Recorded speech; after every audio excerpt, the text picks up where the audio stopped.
Welcome to Swahili Nation, where we dive deep into the untold stories of Africa's boldest leaders and biggest battles.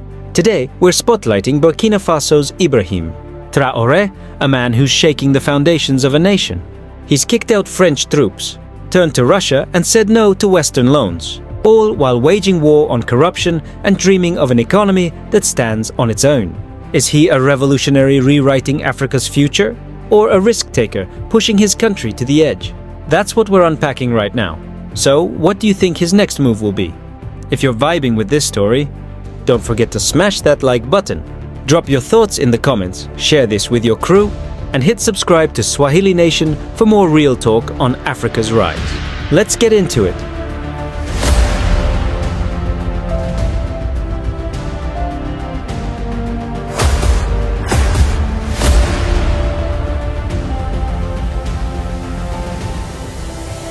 This is the journey to One Africa.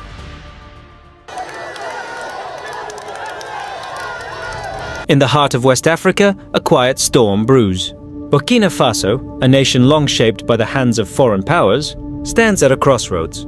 At its helm is Captain Ibrahim Traoré, a young military leader whose voice echoes with defiance. His decision to expel French troops and turn toward Russia and the BRICS nations has ignited a firestorm of debate. Is this a bold stand against neo-colonialism, or a gamble with a fragile nation's future?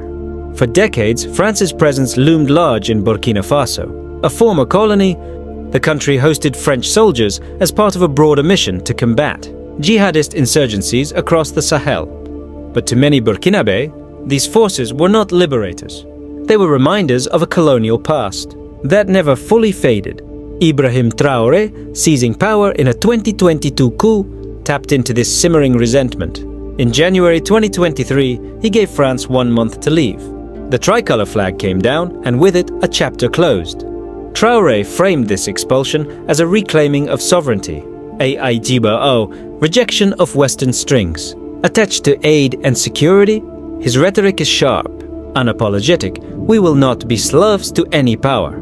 For his supporters, it's a rallying cry, a promise of dignity after years of perceived exploitation. But not everyone agrees. Critics warn that cutting ties with a long-standing partner like France could leave Burkina Faso isolated, vulnerable in a region teetering on the edge. As the West recedes, a new player steps in. Russia, with its promise of military support and no colonial baggage, has become Traoré's ally of choice. Wagner Group mercenaries, now rebranded under Moscow's broader influence, have reportedly entered the fray, offering guns and training to fight the insurgency. Alongside this, Traoré courts the BRICS bloc: Brazil, Russia, India, China, and South Africa, seeking economic partnerships free of what he calls Western blackmail. This pivot is more than geopolitics, it's ideology. Traoré's vision echoes the Pan-African dreams of Burkina Faso's revolutionary hero, Thomas Sankara, who once defied global powers in the name of self-sufficiency. Nationalizing gold mines, building local industries, rejecting IMF loans. These are Traoré's gambits to break free from what he sees as neo-colonial chains. But the stakes are high. Burkina Faso's economy is fragile, its people weary from war and poverty. Can Russia and BRICS deliver where the West, in Traoré's eyes, failed? On the streets of Ouagadougou, opinions clash. A young farmer tells us, France took our gold, our pride. Traoré is giving it back. But a teacher counters, we need stability, not new masters. Russia isn't here for free.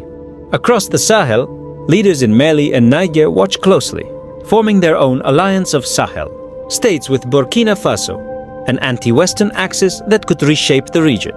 Traoré's rejection of the West is a story of pride, risk, and defiance. It's a bet on a future where Burkina Faso stands, alone or with new friends, unshackled from its colonial ghosts.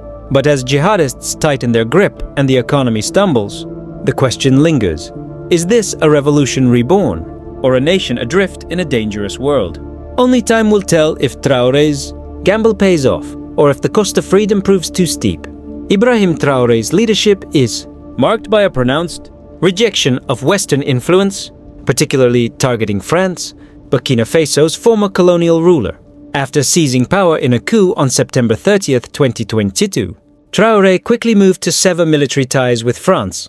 In January 2023, he ordered the expulsion of approximately 400 French troops stationed in Burkina Faso as part of Operation Sabre, a counter-terrorism effort in the Sahel. This decision was accompanied by the termination of a 1961 military cooperation agreement with France, signaling a definitive break.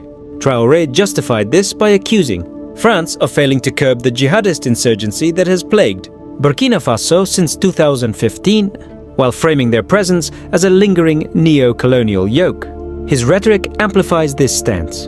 In public speeches, Traoré has declared, "We will not bow to imperialist forces," positioning himself as a defender of Burkina Faso's sovereignty against Western domination.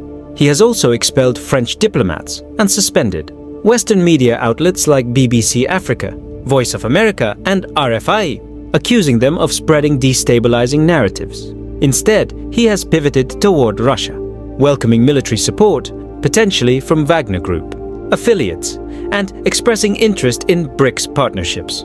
This shift reflects his belief that Western alliances come with hidden agendas, a sentiment resonating with many Burkinabé who view France's historical exploitation of resources like gold as a betrayal.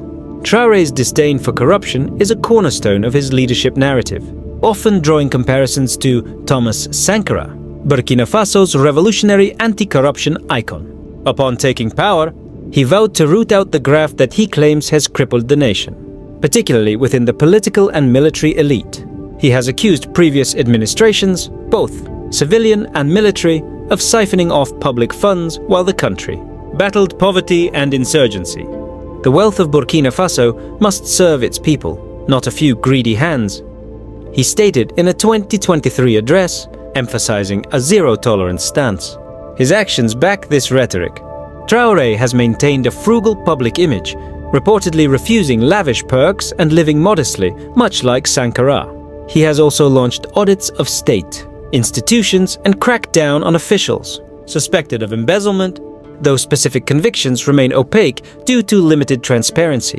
Critics argue his anti-corruption drive is selective, targeting rivals while sparing loyalists, but supporters see it as a genuine attempt to dismantle a rotten system.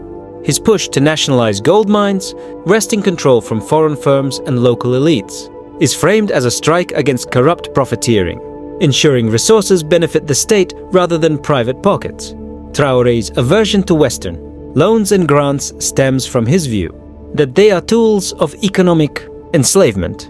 He has publicly criticized institutions like the International Monetary Fund, IMF, and World Bank, arguing that their financial assistance comes with conditions that undermine Burkina Faso's autonomy. These loans are chains dressed as gifts, he remarked in a 2023 speech, echoing a broader pan-African critique of structural adjustment programs that impose austerity and privatization. Rather than accept such aid, Traoré has refused IMF bailout offers, even as Burkina Faso grapples with a strained economy exacerbated by war and sanctions from ECOWAS. Following his coup, he insists that reliance on Western financing perpetuates dependency, pointing to Burkina Faso's $4 billion external debt, much of it owed to Western-backed lenders, as evidence of exploitation. Instead, he seeks alternative partnerships with Russia and BRICS nations, which he claims offer trade and investment without political strings. This rejection aligns with his broader anti-Western ideology, positioning Burkina Faso as a test case for a self-reliant African economy. Traoré's economic vision centers on self-sufficiency and resource sovereignty, inspired by Sankara's legacy. He aims to break Burkina Faso's dependence on imports and foreign aid by leveraging its own assets. A flagship initiative is the nationalization of gold mines. Burkina Faso is Africa's fifth largest gold producer, redirecting profits from foreign companies, many Western-based, to state coffers. "Our gold will build our future," he has said, promising to fund infrastructure and agriculture with these revenues.